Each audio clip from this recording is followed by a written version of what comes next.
learn, build, dominate tech. Hello everyone, अस्सलामु अलैकुम, Mohammad लारिब here and welcome back to another video। इसमें हम पढ़ेंगे क्लासिकल प्रॉब्लम्स ऑफ सिंक्रोनाइजेशन, जिसके अंदर हमारे पास 3 क्लासिकल प्रॉब्लम्स आती हैं सिंक्रोनाइजेशन के लिए। जिसमें पहली होती है हमारे पास बाउंडेड बफ़र की। बाउंडेड बफ़र, ये मैं पहले भी इसका कुछ हिस्सा मैं आपको बता चुका हूँ, मैं दोबारा भी एक्सप्लेन करूँगा बाउंडेड बफ़र प्रॉब्लम को। वही कंज्यूमर और अपना प्रोड्यूसर वाली प्रॉब्लम। अच्छा, इसके बाद हमारे पास सेकंड आती है रीडर राइटर प्रॉब्लम। क्या है ये भाई? Reader writer problem. And then हमारे पास आती है डाइनिंग फ़िलोसोफर। कोशिश करेंगे इसी वीडियो के अंदर अंदर हम ये सारी प्रॉब्लम्स को डिस्कस कर लें। ठीक हो गया? तो हमारे पास क्या होता है भाई, हमारे पास सबसे पहली प्रॉब्लम जो हमारे पास गिवन है वो है हमारी क्या बोलते हैं, बाउंडेड बफ़र प्रॉब्लम। सही है। अब इसके अंदर अगर हम कंज्यूमर और वही प्रोड्यूसर वाली चीज़ ले लेते हैं, प्रोड्यूसर एंड कंज्यूमर, इस चीज़ को लेते हुए अगर हम चलते हैं तो सपोज़ करो मेरे पास एक कोड लिखा हुआ है जिसके अंदर मैं सेमाफोर्स को यूज़ करता हूँ, काउंटिंग और बाइनरी दोनों को ना। तो पहले मैं लिखता हूँ full equals to 0 number of, यानी वही वाला जो मेरा कोड था ना, ये रहा, कहाँ गया मेरा, ये रहा प्रोड्यूसर एंड कंज्यूमर वाला जो कोड था मेरा। इसी कोड को मैं क्या करूँगा, मैं सेमाफोर्स के थ्रू राइट करूँगा। सेमाफोर्स में ये कोड किस तरीके का दिखेगा हम उसे देखेंगे। सही है। तो मैं क्या करता हूँ, मैं पहले पूरा कोड लिख लेता हूँ, फिर मैं आपको दिखाता हूँ ताकि टाइम बच सके। अच्छा भाई, तो मैंने लिख दिया है कोड प्रोड्यूसर का भी और कंज्यूमर का भी। सही है। कैमरे को मैं थोड़ा सा करीब कर लेता हूँ ताकि थोड़ा सा अच्छा नज़र आए। काफ़ी है मेरे ख्याल से। अब इसमें हमारे पास क्या सीन है कि भाई हमारे पास प्रोड्यूसर के अंदर हमने सेमाफोर वगैरह यूज़ किए हैं सारे। मैं यहाँ तक दिखाता हूँ पहले ताकि प्रोड्यूसर हो सके अच्छे से। हमने क्या किया, हमने ये दो जो सेमाफोर यूज़ किए हैं, ये मेरे पास कौन से सेमाफोर होंगे, ये मेरे पास है काउंटिंग सेमाफोर। कौन से हैं भाई? Counting semaphore. और जो ये मेरा है, ये मेरा क्या है, ये है मेरा बाइनरी सेमाफोर। सही है। अब ये किस तरीके से पता चला, क्या है क्या ये तो देख के पता चल रहा होगा आप लोगों को भाई फुल। अब प्रोड्यूसर कुछ प्रोड्यूस कर रहा है और कंज्यूमर कुछ कंज्यूम कर रहा है। तो मैंने बताया था ना, बफ़र कुछ होगा, एक ज़रूरी लाजमी सी बात है। तो जो बफ़र होगा उसका कुछ एक साइज़ होगा, एक कुछ ना कुछ। यहाँ पे मैं इस तरीके से कर लेता हूँ। सही है। तो ये मेरा बफ़र का साइज़ आ गया। कितना है ये भाई? 0 1 2 3 4 5 6, यानी कि 7 जो है मेरे बफ़र का साइज़ है। तो अब मेरे पास क्या है कि भाई इस 7 में से कितनी चीज़ें फुल हुई हैं, इन 7 जगहों में से कितनी जगह फुल हैं और कितनी खाली हैं, ये उन चीज़ों के सेमाफोर हैं। सही है। ईजी है बहुत, यहाँ तक समझ आ गया कि कितना खाली पड़ा हुआ है मेरा जो बफ़र है और कितना फुल हुआ हुआ है। और जो ये मेरा बाइनरी सेमाफोर है, ये मेरे लिए क्या काम करेगा, ये एज़ अ फ्लैग काम करेगा मेरे लिए, जो मैंने बात की थी ना शुरू में सेमाफोर का बताते हुए कि सेमाफोर क्या होते हैं और किस लिए यूज़ किए जाते हैं, ताकि वो दूसरे प्रोसेस को बता सकें, सिग्नल दे सकें कि भाई अभी रिसोर्स किसके पास है, या फिर और कुछ बता सकेंगे भाई एट अ टाइम 1 प्रोसेस आ रहा है, तो वो ये बता सकेंगे भाई दूसरे प्रोसेस को कि अभी एक प्रोसेस चल रहा है। तो इसीलिए हमने ये बाइनरी सेमाफोर लिया हुआ है। जब भी हमें प्रोग्राम में कुछ एग्जीक्यूशन या कोई काम करना पड़ेगा तो हमें इस सेमाफोर को -1 करके 0 कर देना पड़ेगा, ताकि क्या हो कि दूसरा सेमाफोर कोई दूसरा प्रोसेस ना आ सके। फिर जब आपका काम हो जाए प्रोसेस का, दोबारा इसको +1 कर दो। तो अब ये माइनस और +1 किस तरीके से होगा ये याद रहना चाहिए। पिछली वीडियो में मैं बता चुका हूँ कि हमारे पास 2 फंक्शंस होते हैं। एक होता है हमारे पास क्या, कहाँ बताया था मैंने भाई, एक हमारे पास होता है खैर वेट का फंक्शन, और एक हमारे पास होता है सिग्नल का फंक्शन। वेट का फंक्शन वैल्यू को गिराता है, माइनस करता है, और सिग्नल वाला वैल्यू को प्लस करता है। ये मैंने बता चुका हूँ पिछली वीडियो में। तो जिन्होंने नहीं देखी वो पिछली वीडियोज़ मेरी देख लें, फ़ायदा है आपका ही। तो अच्छा, मैं क्या कह रहा था कि इस सेमाफोर को सिर्फ हमने इसलिए यूज़ करना है कि भाई दूसरा प्रोसेस हमारे पास ना आ जाए, एक टाइम पे एक ही प्रोसेस रहे। बाकी ये वाले तो सबको पता है। अब प्रोड्यूसर है, प्रोड्यूसर जब प्रोड्यूस करेगा तो बताओ कौन सा नंबर बढ़ेगा और कौन सा कम होगा। जब प्रोड्यूसर ने कोई आइटम प्रोड्यूस किया तो जो खाली जगहें हैं वो कम हो जाएंगी ना, तो यानी जो हमारा खाली जगह जो, हाँ ये एम्प्टी है ना, खाली जगह, फुल को क्यों कह रहा हूँ मैं, जो खाली जगह हैं वो कम हो जाएंगी और जो फिल वाली हैं वो बढ़ जाएंगी ना। यानी यहाँ पे अगर एक आइटम आ गया तो अब मैं फील्ड में क्या डालूंगा, 1 ना, यानी कि इसको मैं बढ़ा रहा हूँ, +1 कर रहा हूँ। तो +1 मैं किससे करता हूँ, हमेशा सिग्नल से। और इसको मैं माइनस करूँगा -1, क्योंकि भाई एक पहले कितनी खाली थी जगह, 7 की 7 एम्प्टी थी, अब कितनी एम्प्टी होंगी, अब 6 एम्प्टी होंगी। तो ये वाला सीन होगा। मैं यहाँ साथ में लिखता भी जाता हूँ ना। एफ़ की वैल्यू अभी मेरे पास क्या है, 0, और ई की वैल्यू मेरे पास क्या है, अपना कितना एम्प्टी है, 7 के 7 एम्प्टी है ना। तो ये आ गया। तो अब देखो प्रोड्यूसर ने आइटम प्रोड्यूस किया पहले, तो क्या किया, सबसे पहले एम्प्टी को गिरा दिया ना। तो एम्प्टी जब गिर गया तो कितना हो गया एम्प्टी 6 हो गया, क्यों? क्योंकि एक आइटम आएगा तो एम्प्टी की वैल्यू को कम हो जानी चाहिए। अब एस को जो गिराया ना वो किस लिए गिराया, ताकि ये अंदर कुछ वर्किंग करेगा, ये कुछ ना कुछ वर्किंग करेगा बफर के अंदर, वैल्यू को छेड़ेगा या सेव करेगा या जो भी करेगा मॉडिफाई, इसलिए इसने इसको गिरा दिया एस को। अब देखो जैसे ही इसको गिराया तो ये हमारा वही वाली वर्किंग आ गई जो हमने पहले लेक्चर में देखी थी हमारे, कि किस तरीके से हमारा कंज्यूमर और प्रोड्यूसर कंज्यूम करते हैं। तो बफर इन के अंदर हमारे पास आइटम प्रोड्यूस आ गया, इनकी इंडेक्स को हमने बढ़ा दिया आगे। अब जब सारा काम हो गया तो फिर दोबारा से अब ये सिग्नल एस कर देगा, यानी एस की वैल्यू पहले इसने 0 की, एस की वैल्यू 0 की पहले, फिर इसने जब काम कर लिया तो दोबारा इसको हमने 1 कर दिया, ताकि कोई प्रोसेस आना चाहे तो वो आ जाए। अब हमारा काम हो चुका है। और फिर आखिर में इसने फुल को भी बढ़ा दिया, तो फुल को जब बढ़ा दिया तो क्या हो गया, फुल +1 तो बन गया 1। सही है, सिग्नल का मतलब +1, वेट का मतलब -1। ये अब चीज़ें याद रहनी चाहिए, पिछली वीडियो में मैं बता चुका हूँ। ये वाइल और ये तो कंडीशन लगी हुई है ना, डू और वाइल, ये डू वाइल लूप है हमारे पास, इसको छोड़ दो। तो ये हमारा हो गया पहला प्रोड्यूसर, इसने यहाँ पे एक चीज़ प्रोड्यूस कर दी और सारी चीज़ों को जो है हमारे पास इस तरीके से कर दिया। एस की वैल्यू भी देखो वापस से 1 हो गई और हमारे पास एम्प्टी और फिल की चीज़ें भी बढ़ गई। अब दोबारा प्रोड्यूस करना होगा तो क्या होगा, एम्प्टी की फिर से वैल्यू गिरा देगा 5 और एस को भी गिरा देगा और बफर के अंदर आइटम को डाल देगा। जब आइटम बफर के अंदर आ गया हमारे पास तो इनकी इंडेक्स को अब पॉइंटर को यहाँ ले आएगा हमारे, कि हमारा नेक्स्ट आइटम, ताकि यहाँ पे सेव हो नेक्स्ट टाइम। एस की वैल्यू को दोबारा से 1 कर देगा और फुल को वापस से प्लस कर देगा, 2 कर देगा। तो अब हमारे पास कितने फिल हुए हैं, 2। इस तरीके से ये हमारे पास जो बाउंडेड बफर की प्रॉब्लम है ये वर्क कर रही है। समझ आ रही है बात? अब हमारे पास इस तरीके से ये वर्क करती जाएगी और आखिर में क्या होगा, हमारे पास जो फुल होंगे वो पूरे 7 हो जाएंगे, एम्प्टी 0 हो जाएगा, बस ठीक हो गया। अब कंज्यूमर के कोड पे आते हैं। कंज्यूमर का कोड क्या कर रहा है भाई, कंज्यूमर का कोड क्या कर रहा है, वेट। अब यहाँ पे मैं लिख देता हूँ, एफ़ की वैल्यू हमारे पास 2 और ई की वैल्यू हमारे पास आई 5। अब वेट फुल की वैल्यू को वो कह रहा है गिरा दो, क्यों? क्योंकि ये तो कंज्यूम कर रहा है ना, ये निकाल रहा है उस बफर से, माइनस करवा रहा है, तो ये माइनस करवाएगा। फिर एस की वैल्यू को भी गिरा दो। एस की वैल्यू क्यों गिराई, ताकि हम कुछ काम कर सकें, वही वाला काम। आइटम कंज्यूम के अंदर हमने बफर आउट से हमने एक जो एलिमेंट निकाल लिया और फिर आउट की इंडेक्स को भी हमने आगे सेट करवा दिया और सिग्नल एस से हमने ये बता दिया कि भाई हमने रिसोर्सेज अब दे दिए, अब कोई और आना चाहे तो वो आ जाए। एस की वैल्यू दोबारा 1 कर दी और एम्प्टी की वैल्यू को बढ़ा दिया। अब एम्प्टी की वैल्यू 6 हो गई। देखो जब प्रोड्यूसर ने प्रोड्यूस किया था तो हमारे पास क्या था कि भाई फुल 2 थी और 5 खाली थी। अब कंज्यूमर ने एक कंज्यूम कर लिया तो अब 1 फुल है और 6 खाली है। समझ आई बात? इस तरीके से प्रोड्यूसर और कंज्यूमर हमारे पास एट अ टाइम सिंक्रोनाइजेशन में वर्क करेंगे।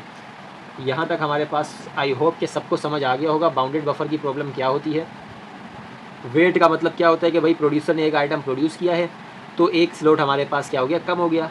Same goes for the consumer, कि अगर हमारे पास उसने एक आइटम कंज्यूम किया है तो हमारे पास एक स्लॉट बढ़ गया मेमोरी के अंदर। अब हम बढ़ते हैं अपनी नेक्स्ट, हमारी जो सेकंड है रीडर राइटर प्रॉब्लम। कहाँ नज़र आ रहा है रीडर राइटर प्रॉब्लम, इसकी तरफ बढ़ते हैं और अब ये देखते हैं कि ये रीडर राइटर प्रॉब्लम आखिर क्या है। अच्छा जी, तो ये थी हमारी सेकंड प्रॉब्लम जो कि थी रीडर राइडर प्रॉब्लम। सही हो गया। रीडर राइडर प्रॉब्लम में हमारे पास क्या है कि भाई हमारे पास सबसे पहला केस क्या है कि हमारे पास एक रीडर है और दूसरा राइडर है और दोनों सेम टाइम पे अगर हमारे पास आते हैं तो ये क्या होगा, ये एक प्रॉब्लम होगी। क्यों प्रॉब्लम क्यों होगी भला? सोचो, अगर आप रीडर हो, आप कुछ रीड कर रहे हो और बैकएंड पे कोई बंदा चेंजेस करे जा रहा है, राइट करे जा रहा है, डेटाबेस में कुछ लिखे जा रहे हैं, आप एक फ़ाइल को रीड कर रहे हो और पीछे से वो फाइल जो है ना हाफ लाइन्स या कुछ ऐड होता जा रहा है, कुछ डिलीट होता जा रहा है, तो इस तरीके से आपका यूज़र एक्सपीरियंस भी जो है ख़त्म हो जाएगा, तकरीबन जो है बेकार चला जाएगा सारा कुछ। तो ये इस तरीके से एक प्रॉब्लम में काउंट होगा। इसी तरीके से राइटर रीडर, ये भी वही सेम चीज़ है कि भाई राइटर इतने में राइट कर रहा है और रीडर रीड करे जा रहा है, तो इनकन्सिस्टेंट डेटा उसे मिल सकता है अभी तक, क्योंकि राइटर ने लिखना नहीं बंद किया था और रीडर रीड कर रहा है, तो ये भी प्रॉब्लम में काउंट हो जाएगा हमारे पास। इसके अलावा फिर राइटर भी हमारे पास एक प्रॉब्लम में ही काउंट होगा। क्यों? क्योंकि अगर दोनों राइटर एक ही टाइम पे जो है आते हैं और प्रोग्राम या डेटाबेस में कुछ राइट कर रहे हैं, तो हो सकता है इस राइटर का वर्क ये वाला राइटर ओवर राइट कर दे।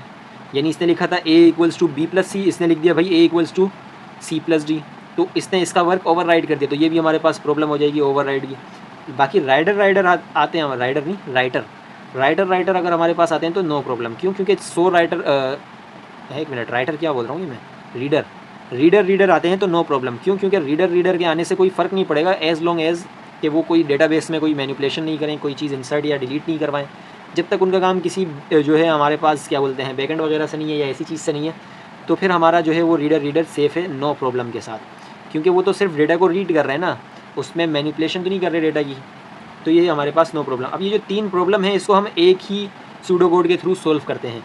वो सूडो कोड क्या है वो मैं लिख लेता हूँ, फिर मैं आपको उस सूडो कोड को समझाऊंगा। सही हो गया? अच्छा जी, तो मैंने रीडर का कोड लिख लिया है सारा। सही है। अब रीडर के कोड में है क्या क्या भाई, हमने सबसे पहले क्या लिया, सूडो कोड के अंदर रीड काउंट लिया, रीडर का काउंट लिया कि कितने रीडर हमारे पास इस वक्त मौजूद हैं। फ़िलहाल मेरे पास 0 रीडर है। फिर मैंने 2 सेमाफोर लिए, बाइनरी सेमाफोर दोनों, एक म्यूटेक्स और डीबी के नाम से। डीबी हमारा किसको रिप्रेजेंट कर रहा है, जो हमारा शेयर डेटा है, और म्यूटेक्स हमारा रिप्रेजेंट कर रहा है वो जो एस वाला हमने पहले सेमाफोर लिया था। ये एग्जैक्ट वही सेमाफोर है, बस इसका नाम चेंज कर दिया, ये रहा, ये वही यही सेमाफोर यहाँ पे भी यूज़ किया है मैंने बाइनरी का, ये रहा म्यूटेक्स के नाम से, बस नाम चेंज कर दिया। वो आपकी मर्ज़ी, आप कोई भी नाम लिख दो, म्यूटेक्स लिख दो या एस लिख दो, ये आपके ऊपर है। फिर रीडर का जो फंक्शन है वो क्या है कि भाई जब रीडर आ रहे हैं ना, ये उस टाइम का फंक्शन है कि भाई जब रीडर आया मेरे पास तो क्या करो, म्यूटेक्स को डाउन कर दो। म्यूटेक्स हमारा क्या था, एस वाला वेरिएबल। मैंने क्या कहा था कि भाई ये जब डाउन करते हैं, जब हमारे पास कुछ हमें चेंजेस करनी हो, तो हमने क्या कहा कि भाई अब सपोज़ करो, इसको मैं आपको एक एग्जांपल से समझाता हूँ कि आप बैंक गए, तो बैंक में सपोज़ करो सबसे पहले आप बंदे थे जो बैंक जा रहे हो, यानी कि इन शॉर्ट वर्ड में आपको कहना चाह रहा हूँ कि आप चौकीदार हो या आप सिक्योरिटी गार्ड हो। तो सबसे पहले आप क्या करोगे, आप वो बंदे होगे जो दरवाज़ा खोलोगे, जो लॉक खोलोगे। क्या ऐसा है कि जो बाद में बंदे आएंगे वो भी लॉक खोलेंगे फिर बैंक में जाएंगे? नहीं ना, वो तो डायरेक्ट बैंक में जा सकते हैं। लेकिन जो पहला बंदा होगा उसको क्या करना पड़ेगा, उसको लॉक खोलना पड़ेगा, फिर अंदर जाना पड़ेगा। तो सेम काम यहाँ पे हो रहा है हमारे पास कि जैसे ही हमारे पास रीडर आ रहे हैं तो हमने क्या कहा, म्यूटेक्स को सबसे पहले डाउन कर दो। जब भी ये तो हमने इसलिए डाउन किया क्योंकि हमें आगे कुछ चेंजेस करनी है ना, तो इसलिए हमने म्यूटेक्स को डाउन कर दिया, 0 कर दिया, ताकि कोई और अभी प्रोसेस ना आ जाए एकदम से। तो अब हमने क्या किया, रीडर में रीड काउंट +1 कर दिया कि भाई रीडर में एक रीडर आ गया तो हमने रीड काउंट +1 कर दिया। अब यहाँ पे क्या आ गया, 1 आ गया। जब यहाँ पे हमारे पास क्या आ गया, 1 आ गया, तो अब क्योंकि ये मेरा रीडर, अब ये क्या कह रहा है, अगर रीड काउंट 1 है तो डीबी को रोक दो, डीबी को क्या करो, रोक दो एक जगह पे। क्यों? क्योंकि भाई जब ये रीड काउंट 1 होने का क्या मतलब हुआ कि वो पहला बंदा है। जब पहला बंदा आएगा तो पहले बंदे के लिए हमने जो है क्या कर दिया, लॉक कर दिया। अगर वो पहला बंदा नहीं होगा तो क्या होगा, तो वो जो भी होगा, जो आएगा वो डायरेक्ट रीड कर सकता है। जो पहला बंदा होगा उसके लिए क्या शर्त हमने रख दी कि उसके लिए आने जैसे ही वो आए तो हमें डीबी को लॉक कर देना है, ताकि डीबी में रीडर कुछ कर ना सके, रीडर कुछ ना कर सके, राइटर कर सकता है। तो राइटर के लिए हम डीबी को खोलेंगे, रीडर के लिए नहीं खोलेंगे। सही है, यही इस प्रॉब्लम का सोल्यूशन था हमारे पास। हमने रीड काउंट लिखा, म्यूटेक्स लिखा, डीबी लिखा, फिर डीबी म्यूटेक्स की वैल्यू को डाउन करके हमने डीबी को डाउन कर दिया जब हमारे पास रीडर पहला था, यानी if he was the first one two join, तो हमने उसके लिए डीबी को डाउन कर दिया। फिर जो सेकंड और थर्ड और वगैरह वगैरह आएंगे वो उनके लिए डीबी पहले से ही डाउन है, उनके लिए ये वाली कमांड चलने की ज़रूरत नहीं है। सही है, जब ये काम हमने कर दिया फिर हमने सिग्नल म्यूटेक्स को वापस ओपन कर दिया। ये वेट म्यूटेक्स और सिग्नल म्यूटेक्स, यानी कि वेट एस और सिग्नल एस, ये जो चीज़ें हैं ना, ये तो सिर्फ हम जब लगाते हैं जब हमारी बीच, इन दोनों के बीच में हमें कुछ ना कुछ एग्जीक्यूट करना हो क्रिटिकल सेक्शन के अंदर। ये हमारा क्रिटिकल सेक्शन है, सही है, जहाँ पे हमारे पास शेयर्ड वेरिएबल के अंदर छेड़छाड़ की जा रही है, वेट और फिर सिग्नल। अब अगर वो रीडर को छोड़ जाना है, बाहर जाना है, अभी तो रीडर आया था ना हमारे प्रोग्राम में, अब मैं कहता हूँ रीडर को बाहर जाना है प्रोग्राम से, तो ये बाहर जाने का कोड है, मैं यहाँ लिख भी देता हूँ, when reader wants to leave, when reader wants to leave। अब जब वो लीव कर रहा होगा, जैसे मैंने सिक्योरिटी गार्ड की एक एग्जांपल दी कि जब वो पहला बंदा होता है आने का तो वो लोग खोलते हैं, तो इसी तरीके से जो दोबारा लॉक करेगा वो कौन सा बंदा होगा, वो बंदा होगा जो लास्ट में जा रहा होगा। यानी जो पहले आया था उसके लिए लॉक किया, अब जो लास्ट में जा रहा होगा वो ओपन करके जाएगा। तो देखो वेट म्यूटेक्स और सिग्नल म्यूटेक्स हमने लगाया, उसके बीच में हमने वर्किंग की।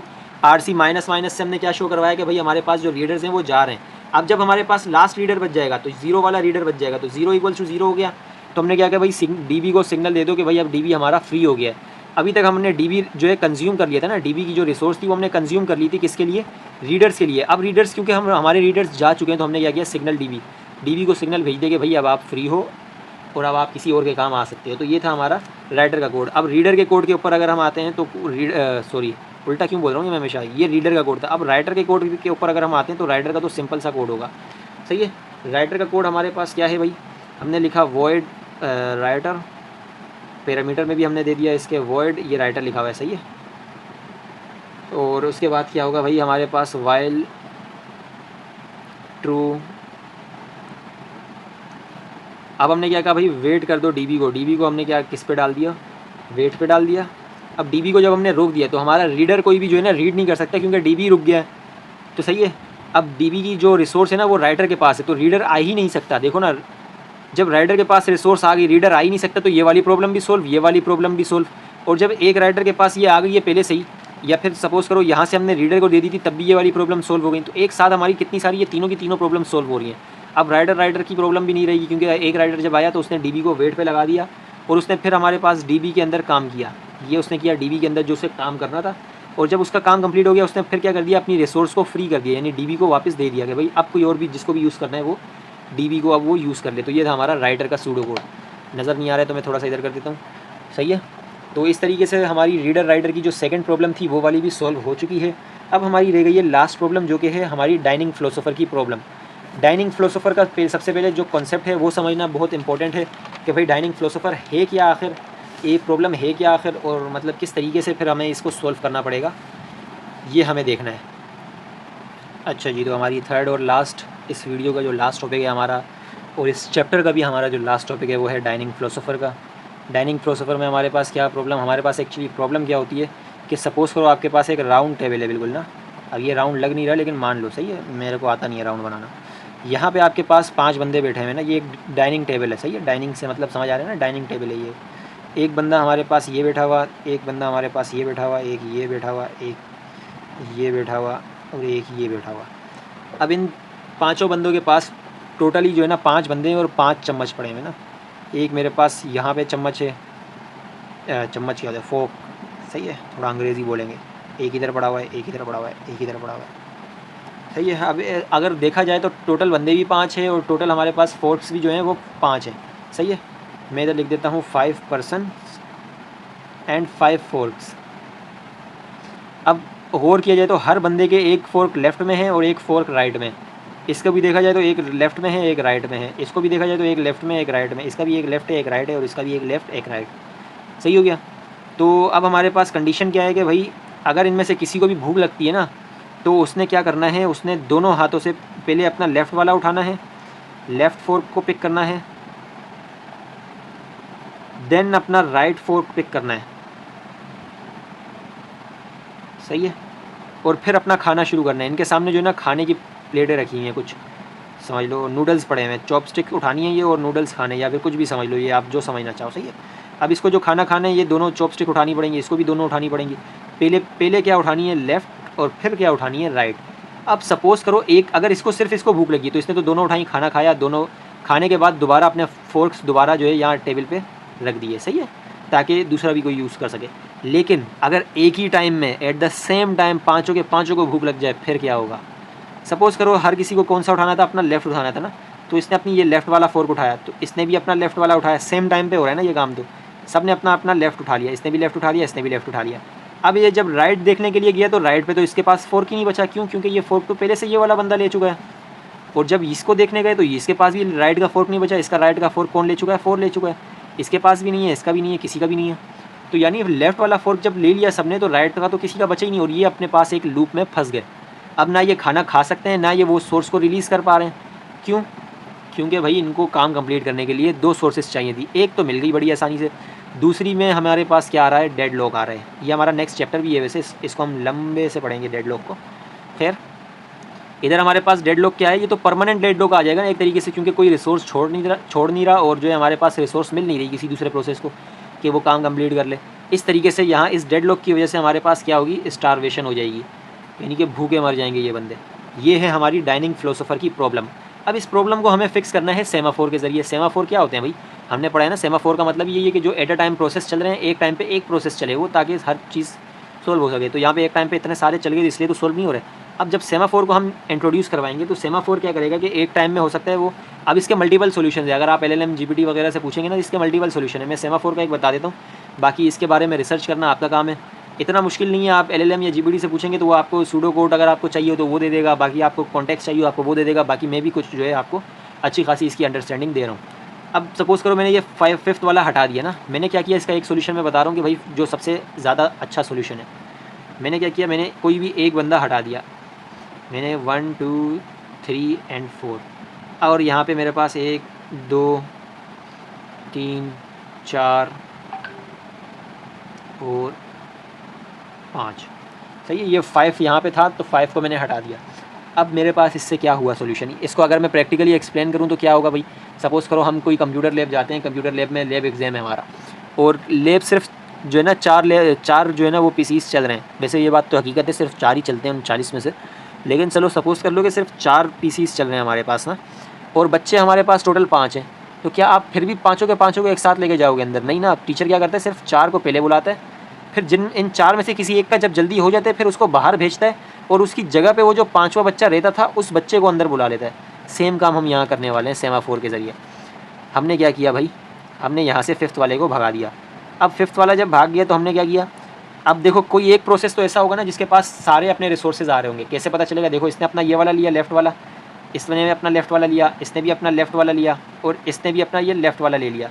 अब राइट की जब बारी आई तो देखो ना 4 के पास राइट बचा है, ना 3 के पास, ना 2 के पास, लेकिन 1 के पास अपना राइट वाला बचा हुआ है।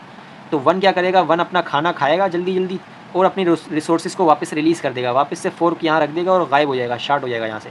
फिर आएगा अपना 5 वाला, 5 यहाँ बैठेगा, फिर 5 खाएगा, जैसे ही वो खा लेगा फिर रिसोर्सेज वो रख देगा और यहाँ से चला जाएगा। अब जब उसने रिसोर्सेज रखी है, देखो ये रिसोर्स यहाँ पे फ्री पड़ी हुई है, तो 2 ने अपना राइट वाला उठाया और अपना काम करना शुरू कर दिया। फिर 2 ने जब जल्दी जल्दी खाया, 2 गायब हो गया, तो 2 ने भी अपने दोनों रिसोर्सेज यहाँ पे रख दिए। अब देखो 3 के पास आ गया राइट वाला, फिर 3 ने भी जो है क्या किया, खाया दोनों को लेके, अपने दोनों रिसोर्सेज फिर आखिर में यहाँ पे रख दिए और चला गया। फिर 4 के पास भी आ गया अपना राइट वाला, तो 4 ने भी अपना खा लिया। इस तरीके से हमारा जो है वो डेडलॉक प्रिवेंट हो गया, हमारी स्टारवेशन रुक गई और हमारा प्रोग्राम अच्छे से एग्जीक्यूट हो गया और किसी किस्म का डेडलॉक या कोई रुकावट नहीं आई। इस तरीके से हमारी डाइनिंग फिलोसोफर की प्रॉब्लम को हमने सॉल्व किया था। इसका थ्योरेटिकल वर्जन भी आ सकता है पेपर में, इसका हमारे पास वैसे मुश्किल है, सूडो कोड है, मेरा नहीं ख्याल सूडो कोड इसका आएगा, क्योंकि इसका वैसे भी क्लासेस में पढ़ाया भी नहीं है, सही है, सिर्फ थ्योरेटिकल कॉन्सेप्ट और वो भी हमने एक्सप्लेन किया था, तो मुश्किल है, काफ़ी मुश्किल है कि इसका कुछ आए।